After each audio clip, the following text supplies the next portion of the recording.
Hello, welcome to our third TSC Talks weekly update. My name's Jill Woodworth, and I'm the host of this awesome podcast, TSC Talks, inspired by the condition, tuberous sclerosis complex, the source cannabinoids, TSC Talks, special needs, cannabis, culture. It's all here. So I just want to give you guys an update of what's been going on before we get into the meat and potatoes of our conversation on how to get high at home legally, of course. So on the podcast airing right now, I just dropped the episode, Tiffany Watkins. She's known as Lady Canna. She is the founder of Vanguard Media and this awesome platform where she highlights women's stories, closing the gap between the sexes in the cannabis industry. Awesome podcast. Coming up after that is Katie Caulfield.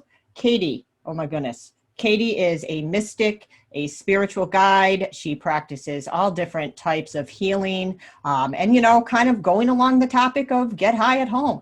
This is someone that does online consultations, and she can help you get you where you need to be spiritually, emotionally. Interesting, really fascinating woman and business that she's got, Quantum Freedom. So she's up after Tiffany. And before Tiffany was OP Innovate. So anyways, that is what's going on in the podcast. Oh yeah, one more thing. Over the weekend, I recorded a really interesting conversation that was hosted by Daniel Price, who has been a past guest. He's a young man with TSC. He happens to be gay. He's adopted. He is just came to me with the idea to talk about people and to talk to people in the community about how they're getting through the COVID situation, having the extra challenges, managing their TSC care. So we had 8 people on the call, and he hosted, and it was great. It was awesome. About how to get high at home. I guess when I thought about doing this on the podcast, I thought, altering your consciousness. What does it mean? Oh, I forgot one thing. I want to say happy birthday to Rain.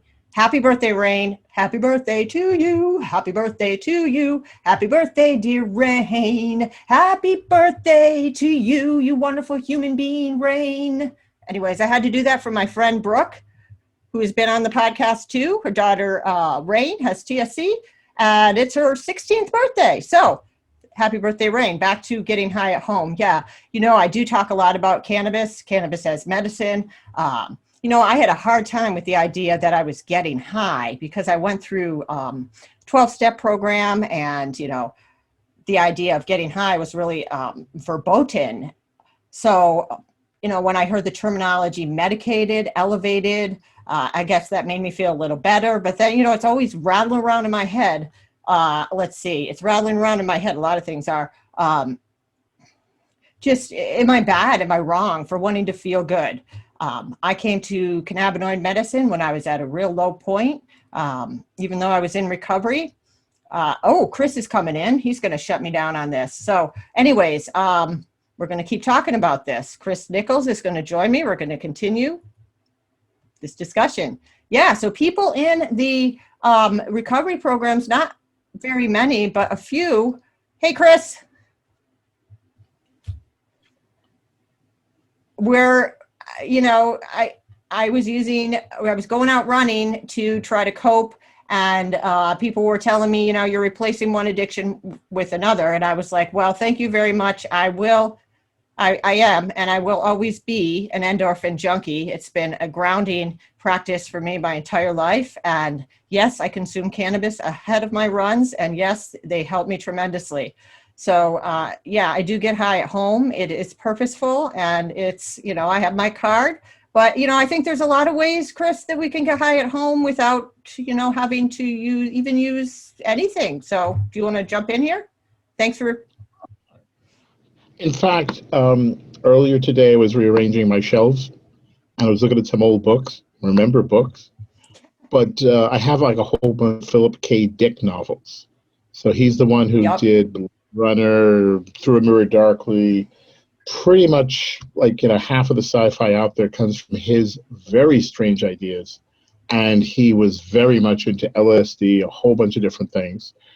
But a theme he had in some of his books was, and he put this, I suppose, right about now, as far as when the time would be, I remember one scene he had where there's somebody who's in a home, somebody breaks in, and they're just taking a few Quaaludes, a few other things. They're going through their prescriptions, and they're afraid this person who broke in must be an alcohol junkie.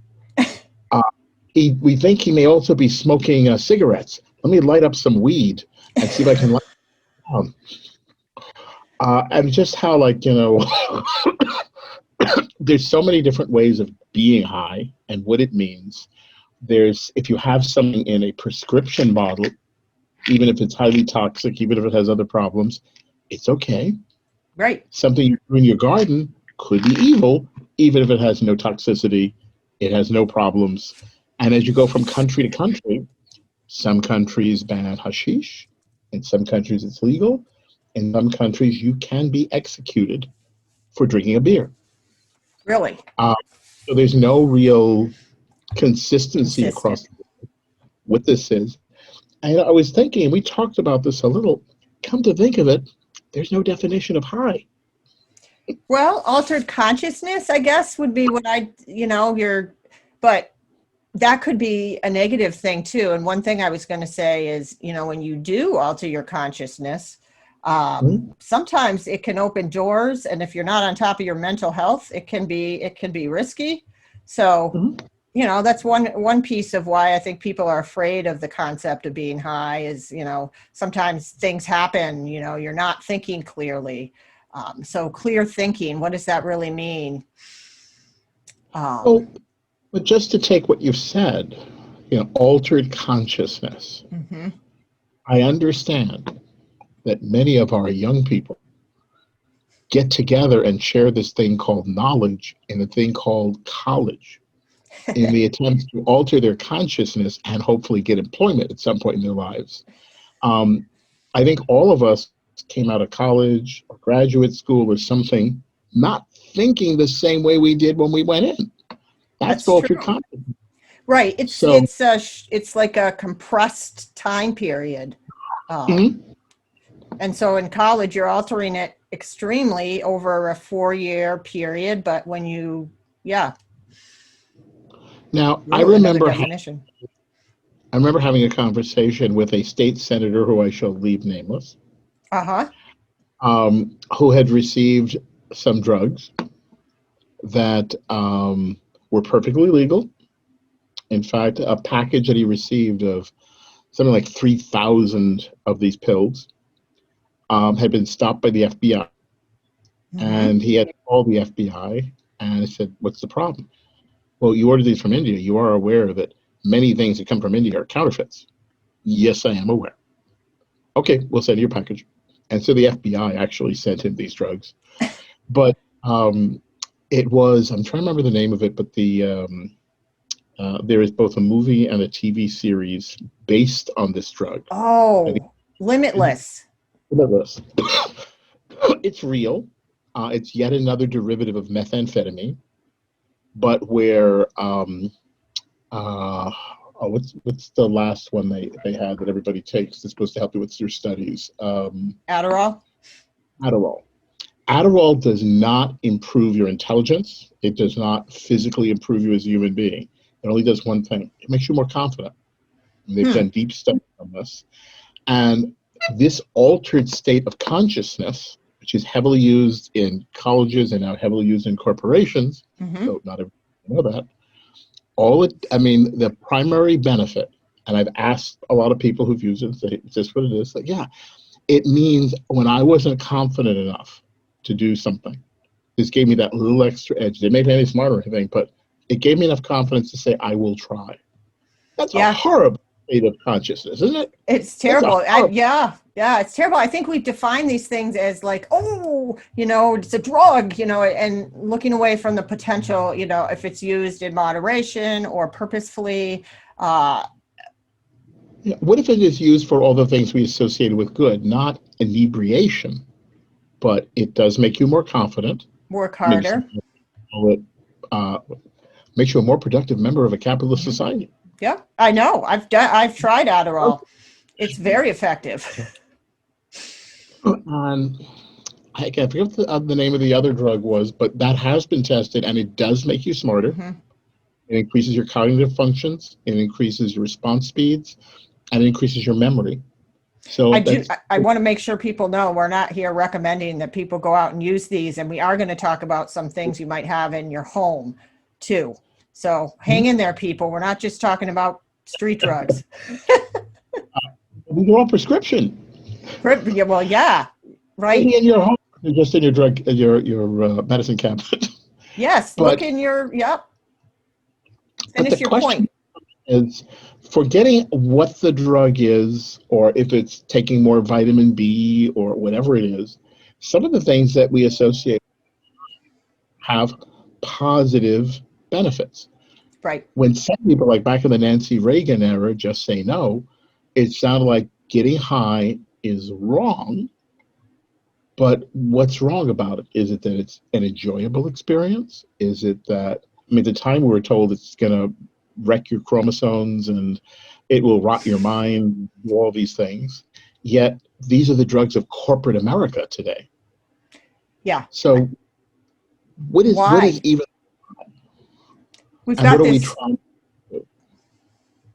I guess we're trying to change something, that our perceptions, we're trying to shift our perceptions. I guess that's one way to look at it. Well, even without drugs, if you take the stereotypical image of the guru in a cave, yep, who, just sits there starving and, learns the secrets of the universe. Did the universe change or did the person change? Is it that perception and all of the, if not euphoria, all of the higher state of consciousness, another high, comes from greater knowledge? And is it possible that our imperfect human bodies and brains cannot achieve that higher level of function without a boost? Very like good. On a jet. Interesting. And that kind of brings us to the endocannabinoid system that, for a lot of people, when they discover cannabis, their endocannabinoid system might be out of balance. So they're plugging in the right chemicals and the right neurochemistry is getting plugged in correctly. So, the experience of being high may just be feeling good for once, all of a sudden you're feeling good and the wheels are turning right and the lubrication's working. I guess that's how sometimes, I perceive cannabis is it's just kind of makes everything flow better. So maybe it's something we need. Well, that's an excellent point. When you talk about things relatively, if I am a highly privileged individual with 3 cars and a great job and everything's perfect, what I require to go to the next level may be absolute euphoria. Right. But for somebody else who has physical problems, maybe I'm bound in a wheelchair, my life is very unhappy, I'm at a low level, and just getting to a pretty nice day is a high. Yeah, quality of life. How can we improve quality of life and not be damaged or harmed and maybe even improve? And that's kind of what we're going to try to explore. Yeah, it sounds like a great topic. And I think it's something a lot of people really want to achieve. And I cannot help but think back to the 70s. Every time I went into a subway and there were a bunch of Jesus freaks of one kind or another who were always telling me, man, I get high on life. Not a bad concept, especially after that last presidential debate. Oh, but, boy.